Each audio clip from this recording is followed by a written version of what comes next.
Hi, hello, I'm Courtney. For the past 3.5 years, I've been making climbing videos here on this channel, Court Climbs. But there's a lot to the story before I ever started posting my climbing journey online that a lot of you might not know. I started climbing in spring of 2018. I was living in Southern California and a climbing gym opened near us. Now, what was so interesting about this climbing gym was that it was brand new and the membership for the year, including rentals, was $250.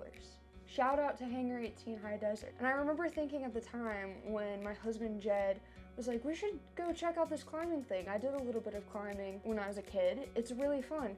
I remember thinking like, I don't know, $250 a year is kind of expensive. And oh man, if only I'd known. Now, at that period in my life, I was going through a pretty low point. I just moved to Southern California where I didn't know a single soul, and I'm a very social person, so it was super difficult.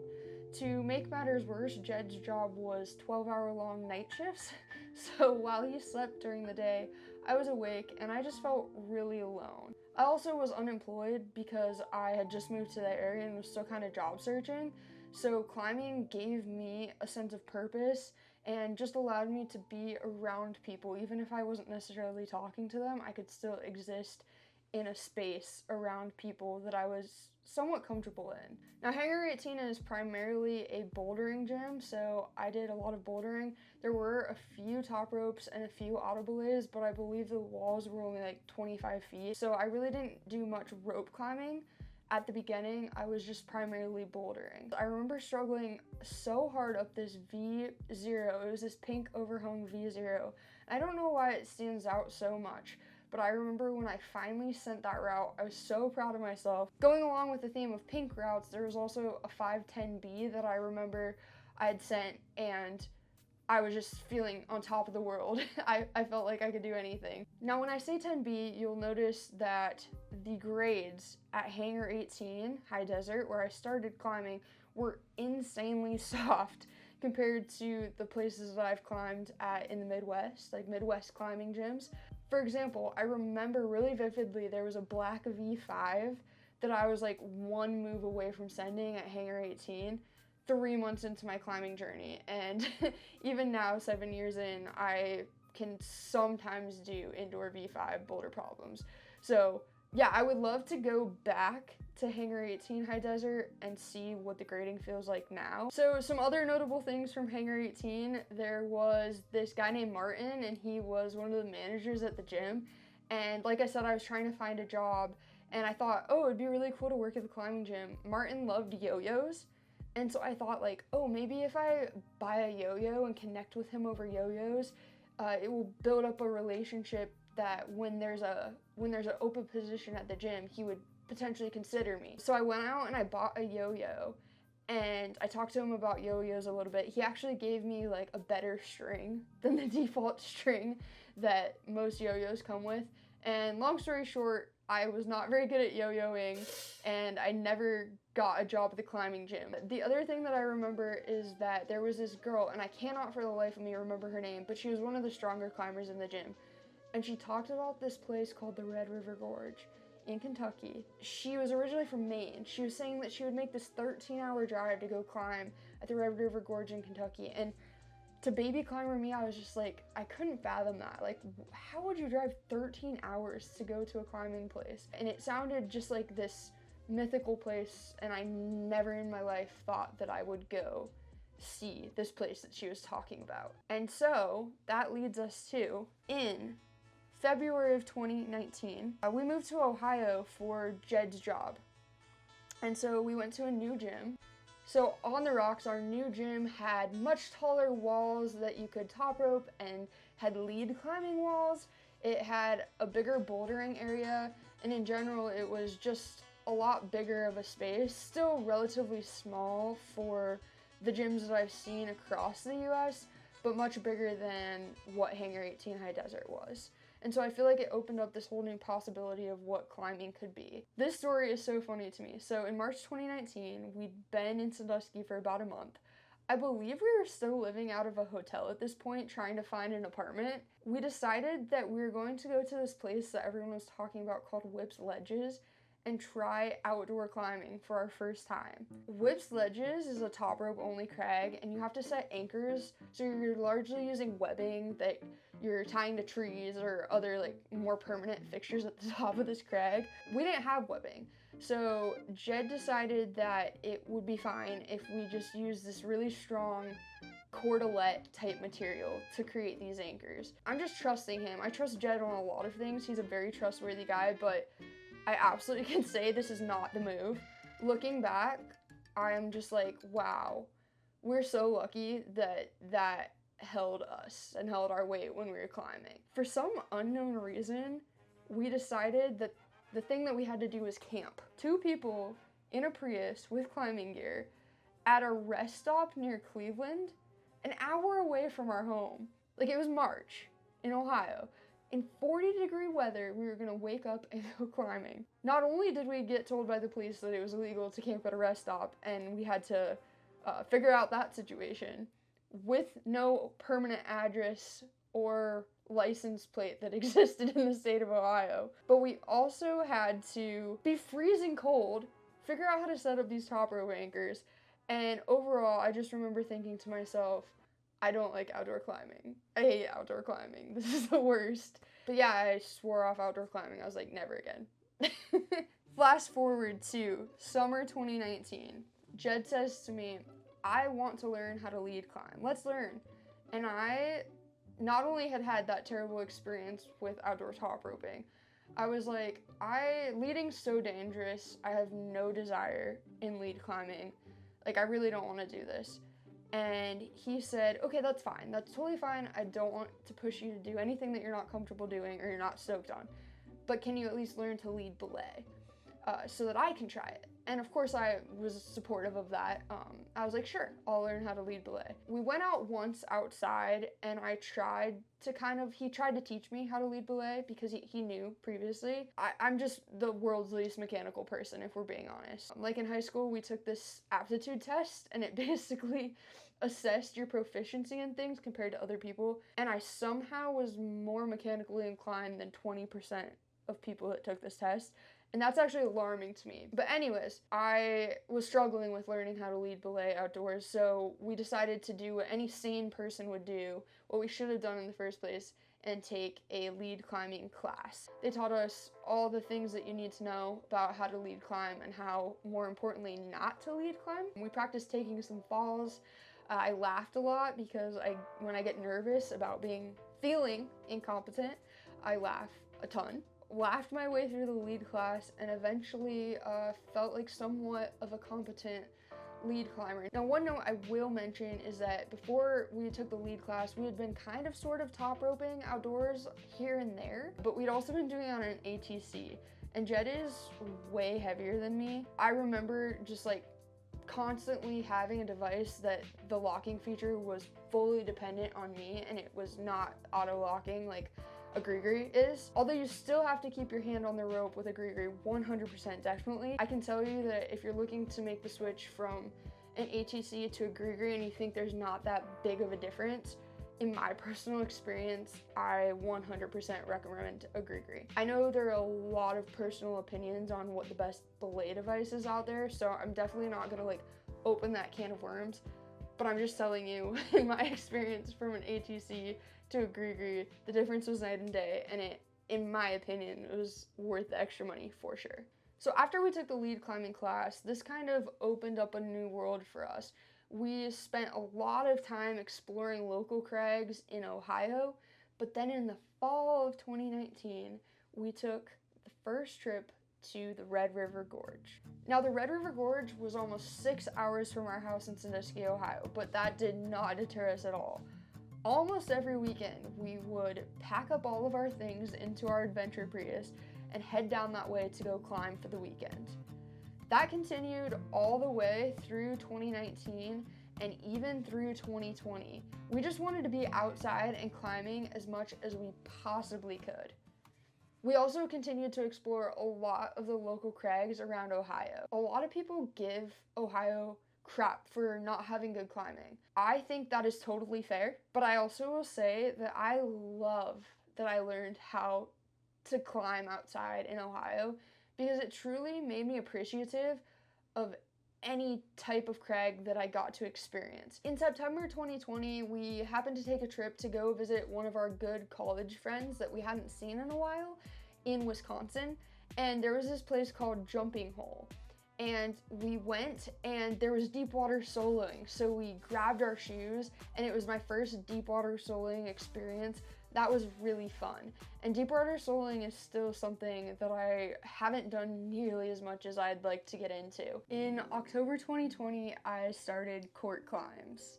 This is a video about climbing, so I won't get too much into the YouTube stuff, except to say that if you've been around since I posted my very first video in October of 2020, I would absolutely love if you would leave a comment just letting me know that you've been here since the beginning.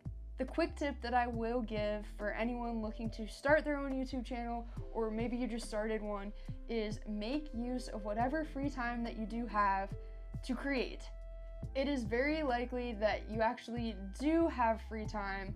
You just have to make creating a priority. And this, me sitting here in a hotel bathtub on a work trip, is a great example of making use of whatever time that you have to create. In November of 2020, we took our first ever trip to the New River Gorge. And it's actually so funny because I remember on my first trip not liking it nearly as much as any of the other places that I'd climbed. The New is a pretty technical area to climb in, and I remember reading in the guidebook and on Mountain Project that if you're not a competent 5'10" climber, you might not have the most fun there. And instead of listening to that and just taking it for face value, I almost took it as like a challenge, right? How dare you tell me that I can't come climb in this area? And whoever wrote that definitely was not saying that. They were just trying to gently suggest that we might have more fun climbing in other areas, which, to be fair, that's exactly how I felt, is that the New was just a little bit too hard and a little bit too technical for my climbing ability. That being said, I absolutely don't regret going to the New when we did.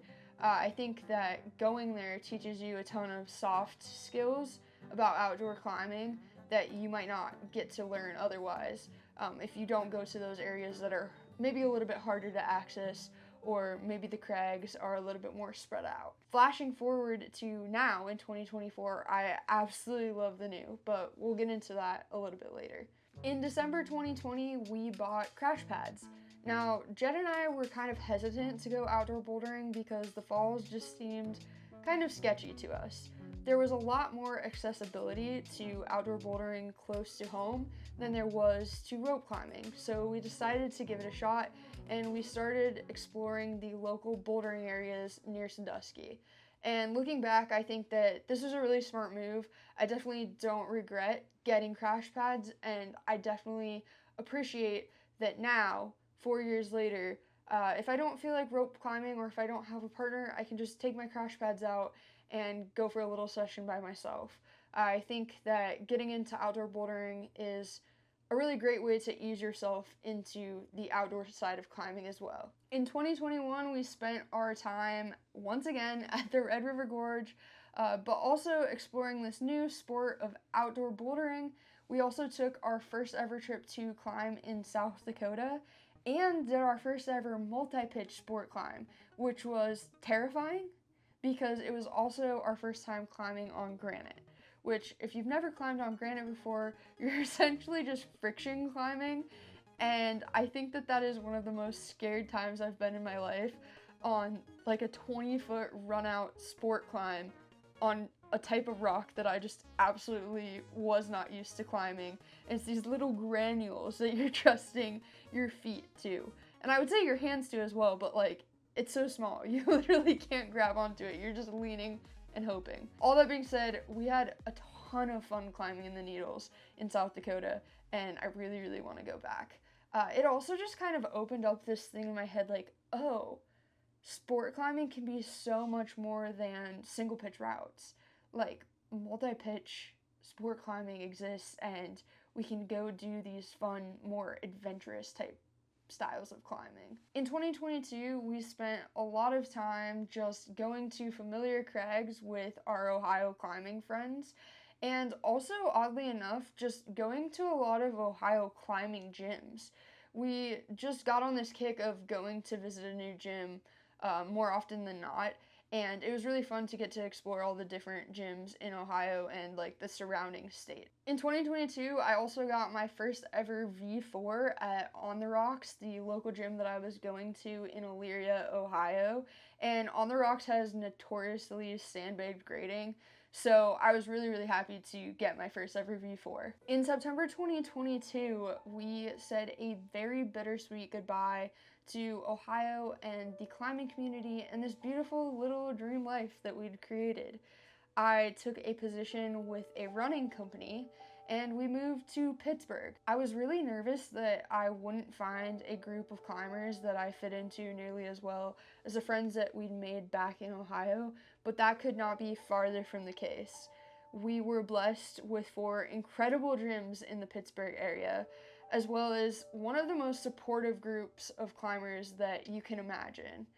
We got invited to a birthday party for one of my best friends like the second week we lived in Pittsburgh, and I feel like that instantly gave us the in to this group because everyone at the birthday party was a climber. If I'm being really honest, 2023 was a huge balancing act in me trying to figure out what it looked like to be able to climb, make videos, interact with these new set of friends that I just made, while also having a crazy hectic work schedule that required a ton of travel. Overall, I've got the balance down a lot better now, but it really taught me some lessons about who I am and what I value in life, and I'm really appreciative of that. Speaking of what I value in life, one of those things is new experiences with the people that I love. And in March 2023, I got to do something that I'd been wanting to do for a really long time, and that was internationally traveling to go climb in Majorca, Spain. Now, the international part was exciting because it was Jed's and my first trip out of the country, besides Canada. Love you, Canada. It was just really interesting to be around multiple cultures at the same time when you're out at the crag. A lot of Germans go to Majorca for the winter, so we were around people from Germany, people from Majorca, people from the mainland Spain itself, and the weather was beautiful. Majorca is known for primarily its deep water soloing, but I think it is totally slept on as a sport climbing destination. The crags that we went to were insanely well bolted. Overall, it was a blast, and I would recommend to anyone, if you get the chance, go to Majorca and sport climb. You will have a blast. In the summer and fall of 2023, we spent a lot of time at the New River Gorge, and it started to feel a lot more familiar to us. I know that I personally developed a huge affinity for the new, and now I want to be there all the time. We also started going to an area called Cooper's, which is a bouldering area about an hour and a half south of where we live, with so many bouldering problems. It is ridiculous. And they range all the way from V0s to double-digit boulders. It is a fantastic place to visit, and if you live in Pittsburgh and haven't climbed at Cooper's yet, you need to do so. Also, in fall of 2023, we got to go to something called Horseshoe Hell. Horseshoe Hell is a 24 or a 12-hour climbing competition where the goal is to climb as many routes as you can in that designated time period. We did the 12-hour division, and it is seriously one of the most horrible and the most fun times in climbing I've ever had in my life. It is in a beautiful setting in Horseshoe Canyon Ranch in Arkansas, and man, it's a lottery system, and I am crossing my fingers that we get in again this year. One thing that stood out to me when I was writing down all of my milestones in my climbing journey was that in my mind there was never a huge emphasis on climbing certain grades. And while I don't think there's anything wrong with wanting to climb certain grades, I do think that I've been climbing for 7 years, and I think that not putting so much pressure on myself to perform and climb certain grades has made climbing a lot more fun up until this point. The reason I bring up grades is because in the fall of 2023, I climbed my first ever outdoor 511A at the New. It is a climb called Wild Seed. It was very fun, very difficult. It really opened my mind to the prospect of wanting to project and push myself in grades. I think that there's a time and place to do both things, And I think that so far, up until this point, 7 years in, I've had a lot of fun just exploring, cragging around, not being too overly concerned about pushing myself or what grades I'm climbing. And I think now maybe I'm entering into an era of wanting to do a little bit more of that, which is exciting. And I'm interested to see where that path will take me in the future years to come. And that brings us to spring 2024, where we are now trying to explore some of the more local to Pittsburgh crags, as well as I just recently took my first trip to Red Rocks, which was incredible. The rock there in the desert is unlike any other rock I've ever touched, and it felt like just this massive playground.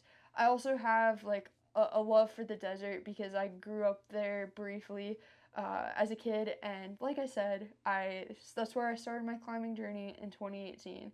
Hangar 18, high desert, all those years ago. So that's that. 7 years of climbing history from 2018 to now in 2024. And now it's your turn. I would love to hear in the comments what your climbing journey has looked like so far. If you'd like to check out any of the things that I referenced in this video that I have made other videos about documenting my experience, I've listed them all in the description, so you can go check them out down there. As always, thank you so much for watching, and stay hyped.